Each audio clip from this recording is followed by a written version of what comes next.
ನಿಮ್ಗೆ ಮಾಮೂಲಿ ಪುಳಿಯೋಗರೆ ಎಲ್ಲ ತಿಂದು ಬೋರ್ ಆಗಿರುತ್ತೆ. ಈ ತರ ಸೀಸನ್ ಅಲ್ಲಿ ಸಿಗುವಂತಹ ಮಾವಿನಕಾಯಿಯಲ್ಲಿ ಪುಳಿಯೋಗರೆ ಮಾಡಿ ತುಂಬಾ ಚೆನ್ನಾಗಿರುತ್ತೆ. ಮನೆಯವರೆಲ್ಲ ಇಷ್ಟಪಟ್ಟು ತಿಂತಾರೆ. ಟೇಸ್ಟ್ ಮಾತ್ರ ಡಿಫ್ರೆಂಟ್ ಆಗಿರುತ್ತೆ. ಹಾಯ್ ಫ್ರೆಂಡ್ಸ್, ನಾನು ನಿಮ್ಮ ಚೈತ್ರ ಕಿಚನ್. ನೀವು ನೋಡ್ತಿದ್ದೀರಾ ಚೈತ್ರ ಕಿಚನ್ ಯೂಟ್ಯೂಬ್ ಚಾನಲ್. ನಾನಿವತ್ತು ಮಾವಿನಕಾಯಿ ಪುಳಿಯೋಗರೆ ಮಾಡೋದು ಹೇಗೆ ಅಂತ ಹೇಳ್ಕೊಡ್ತೀನಿ. ಮಾವಿನಕಾಯಿ ಪುಳಿಯೋಗರೆ ಮಾಡೋದಕ್ಕೆ ಒಂದು ಬಾಣಲಿ ಇಟ್ಕೊಂಡಿದ್ದೀನಿ.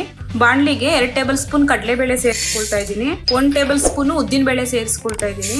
ಇದನ್ನು ಸ್ವಲ್ಪ ಸಣ್ಣ ಉರಿಯಲ್ಲೇ ಕೆಂಪಗಾಗೋ ತನಕ ಫ್ರೈ ಮಾಡ್ಕೊಳ್ಳೋಣ ಫ್ರೆಂಡ್ಸ್. ಇವಾಗ ಮಾವಿನಕಾಯಿ ಸೀಸನ್ ಆಗಿರೋದ್ರಿಂದ ಮಾವಿನಕಾಯಿ ಪುಳಿಯೋಗರೆನ ಒಂದ್ಸಲ ಟ್ರೈ ಮಾಡಿ, ತುಂಬ ಚೆನ್ನಾಗಿರುತ್ತೆ. ಟೇಸ್ಟ್ ಮಾತ್ರ ಡಿಫ್ರೆಂಟ್ ಆಗಿರುತ್ತೆ. ಎರಡನ್ನೂ ಸ್ವಲ್ಪ ಕೆಂಪಗಾಗೋ ತನಕ ಫ್ರೈ ಮಾಡ್ಕೊಳ್ಳೋಣ. ಇದು ಸ್ವಲ್ಪ ಕೆಂಪಗಾಗ್ತಾ ಇದೆ. ಇದಕ್ಕೇನೆ 1/4 ಟೇಬಲ್ ಸ್ಪೂನ್ ಮೆಂತ್ಯ ಸೇರಿಸ್ಕೊಳ್ಳೋಣ. ಮೆಂತ್ಯನೂ ಸಹ ಫ್ರೈ ಆಗಬೇಕು. ಇದು ಮಾಮೂಲಿ ಪುಳಿಯೋಗರೆ ಎಲ್ಲ ತಿಂದು ನಿಮಗೆ ಬೋರ್ ಆಗಿರುತ್ತೆ. ಇದೊಂಥರ ಡಿಫ್ರೆಂಟ್ ಆಗಿರುತ್ತೆ, ಹೊಸ ಟೇಸ್ಟ್ ಮಾತ್ರ ತುಂಬ ಚೆನ್ನಾಗಿರುತ್ತೆ. ಇದು ಫ್ರೈ ಆಗಿದೆ. ಮೆಣಸು ಸೇರಿಸ್ಕೊಳ್ತಾ ಇದ್ದೀನಿ 1 ಟೇಬಲ್ ಸ್ಪೂನು. 2 ಟೇಬಲ್ ಸ್ಪೂನು ಜೀರಿಗೆ ಸೇರಿಸ್ಕೊಳ್ತಾ ಇದ್ದೀನಿ. 1 ಟೇಬಲ್ ಸ್ಪೂನು ಎಳ್ಳು ಸೇರಿಸ್ಕೊಳ್ತಾ ಇದ್ದೀನಿ. ಇದು ಪುಳಿಯೋಗರೆ ಪೌಡರು ಮನೆಯಲ್ಲೇ ಮಾಡ್ತಾ ಇದ್ದೀನಿ. ಇದಕ್ಕೆ 2 ಟೇಬಲ್ ಸ್ಪೂನು ದೊಡ್ಡ ಟೇಬಲ್ ಸ್ಪೂನಲ್ಲಿ ಧನಿಯಾಕಾಳನ್ನ ಸೇರಿಸ್ಕೊಳ್ತಾ ಇದ್ದೀನಿ. ಇವಾಗ ಇದೆಲ್ಲನೂ ಚೆನ್ನಾಗಿ ಫ್ರೈ ಮಾಡ್ಕೊಳ್ಳೋಣ. ಪಾಕೆಟ್ ಎಲ್ಲ ಬೇಡ, ಪುಳಿಯೋಗರೆ ಪೌಡರು ಮನೆಯಲ್ಲೇ ಫ್ರೆಶ್ ಆಗಿ ಮಾಡ್ಕೊಳ್ಳೋಣ. ಈ ಪುಳಿಯೋಗರೆ ಹುಣಸೆಹಣ್ಣಲ್ಲಿ ಮಾಡ್ತಿರಲ್ಲ, ಆ ಪುಳಿಯೋಗರೆಗೂ ಇದೇ ಆಗುತ್ತೆ. ಮಾವಿನಕಾಯಿ ಪುಳಿಯೋಗರೆಗೂ ಇದೇ ಪೌಡರೇ ಆಗುತ್ತೆ. ಇವಾಗ ಇದೆಲ್ಲ ಫ್ರೈ ಆಗಿದೆ. ನಂತರ ಒಂದು 6 ಮೆಣಸಿನ್ಕಾಯಿನ ಸೇರಿಸ್ಕೊಳ್ತಾ ಇದ್ದೀನಿ. ಮೆಣಸಿನ್ಕಾಯಿನ ಸ್ವಲ್ಪ ಫ್ರೈ ಆದಮೇಲೆ ಗ್ಯಾಸ್ ಸ್ಟವ್ನ ಆಫ್ ಮಾಡ್ಕೊಳ್ಳೋಣ. ಇದು ತಣ್ಣಗಾದ್ಮೇಲೆ ಪೌಡ್ರ್ ಮಾಡ್ಕೋಬೇಕು ಮಿಕ್ಸಿಯಲ್ಲಿ.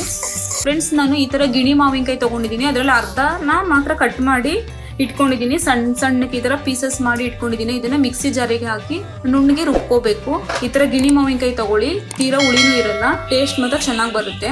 ಇದು ತಣ್ಣಗಾದ್ಮೇಲೆ ಪೌಡ್ರ್ ಮಾಡ್ಕೊಂಡ್ಮೇಲೆ ಸಿಗ್ತೀನಿ.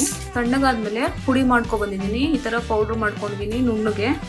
ಮತ್ತು ಮಾವಿನಕಾಯಿನೂ ಅಷ್ಟೇ ಪೇಸ್ಟ್ ಮಾಡಿ ಇಟ್ಕೊಂಡಿದ್ದೀನಿ. ಇವಾಗ ಅದೇ ಬಾಂಡಿಗೆ ಎಣ್ಣೆ ಹಾಕೊಳ್ಳೋಣ. ಎಣ್ಣೆ ಸ್ವಲ್ಪ ಮುಂದಾಗಿ ಇರಲಿ, ಮಾವಿನಕಾಯಿ ಪುಳಿಯೋಗರೆ ಟೇಸ್ಟ್ ಚೆನ್ನಾಗಿ ಬರುತ್ತೆ. ಎಣ್ಣೆ ಕಾದಿದೆ, ಕಡ್ಲೆ ಬೀಜ ಸೇರಿಸ್ಕೊಳ್ಳೋಣ. ಇದು ಎಲ್ಲ ಸೀಸನಲ್ಲೂ ಮಾಡೋಕ್ಕಾಗಲ್ಲ. ಮಾವಿನಕಾಯಿ ಸೀಸನಲ್ಲಿ ಒಂದ್ಸಲ ಟ್ರೈ ಮಾಡಿ. ಹೊಸ ಟೇಸ್ಟ್ ಮಾತ್ರ ಡಿಫ್ರೆಂಟ್ ಆಗಿರುತ್ತೆ. ಮಾಮೂಲಿ ಪುಳಿಯೋಗರೆ ಎಲ್ಲ ಇರುತ್ತಲ್ಲ, ಆ ಥರ ಟೇಸ್ಟ್ ಇರಲ್ಲ. ತುಂಬ ಟೇಸ್ಟ್ ಚೆನ್ನಾಗಿರುತ್ತೆ. ಒಂದ್ಸಲ ಖಂಡಿತವಾಗ್ಲೂ ಮನೆಯಲ್ಲಿ ಮಾಡಿಕೊಡಿ, ಎಲ್ಲರಿಗೂ ತುಂಬ ಇಷ್ಟ ಆಗುತ್ತೆ. ನನ್ನ ಚಾನಲ್ನ ಯಾರು ಸಬ್ಸ್ಕ್ರೈಬ್ ಮಾಡ್ಕೊಂಡಿಲ್ಲ, ಸಬ್ಸ್ಕ್ರೈಬ್ ಮಾಡ್ಕೊಳ್ಳಿ. ಹೊಸ ರೆಸಿಪೀಸ್ಗಳನ್ನ ತೋರಿಸ್ಕೊಡ್ತೀನಿ.